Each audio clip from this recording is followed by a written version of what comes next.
শুক্ৰবাৰে যিহেতু ঘটনাটো ঘটিছিলে অভাৱনীয় ঘটনাটো, গতিকে যোৱা শুক্ৰবাৰেও আহিছিলোঁ, আজিও আহিছোঁ।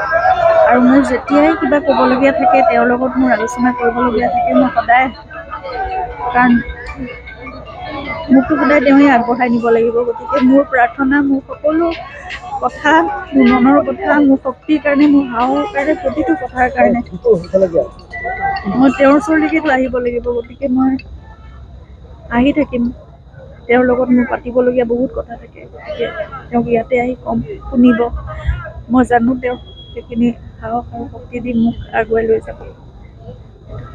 প্ৰাৰ্থনা সদায় যাতে সকলোৱে তেখেতৰ প্ৰতি প্ৰাৰ্থনা ৰাখে, মোৰ প্ৰতি আশীৰ্বাদ ৰাখে, আৰু যিমানবোৰ কৰণীয় আছে বা তেওঁ হয়তো আমাৰ সকলোৰে ওপৰত এটা বিশ্বাস ৰাখি তেওঁ নিজৰখিনি কৰ্তব্যখিনি কৰিলে।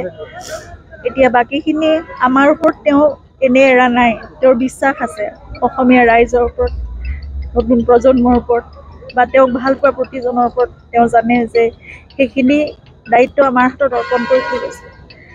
আমি সকলোৱে একেলগে হাতত ধৰি সেইখিনি কৰি যাব লাগিব। আৰু যেনেকে এই জুবিন ক্ষেত্ৰখন পুণ্যভূমি হৈ পৰিছে, এতিয়া মহামিলনৰ ভূমি হৈ পৰিছে, গোটেই অসমখন তেওঁৰ সপোনৰ বৰ অসমখন। মই বাৰে বাৰে সেইটোৱে প্ৰাৰ্থনা কৰোঁ যে তেওঁৰ সপোনৰ বৰ অসমখন যাতে আমি গঢ়িব পাৰোঁ। এতিয়া সকলো বিশ্বাস, সকলো আস্থাৰে তেওঁ আমাৰ হাতত সেইখিনি দায়িত্ব অৰ্পণ কৰিছে। গতিকে সেইখন বৰ অসম আমি উপহাৰ দিয়াটোৱে আটাইতকৈ জুবিনৰ কাৰণে, মই ভাবোঁ সেয়াই ডাঙৰ উপহাৰ হ'ব, আৰু সেয়াই জুবিনৰ সপোনৰ অসমখন হ'ব।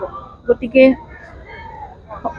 আমি একেলগে ওলাই আহিম, সকলো একেলগে কাম কৰিম, সকলো ভাল পোৱা তেওঁৰ যিমানখিনি আদৰ্শ আছিলে বা তেওঁ যিমানখিনি সমাজৰ কাৰণে, আমাৰ জাতিটোৰ কাৰণে, সংস্কৃতিৰ কাৰণে সকলো কৰিব বিচাৰিছিলে, সেই সকলোবোৰ কাম আমি একেলগে কৰিম। এতিয়া সেইখিনিয়ে মই ৰাইজৰ পৰা সদায় সহযোগিতা, আশীৰ্বাদ আৰু সহায় বিচাৰোঁ। আৰু মই জানো আপোনালোক সদায় একেলগ হৈ থাকিব, আৰু আমি এইবোৰ কাম আমি একেলগে কৰি যাব পাৰিম।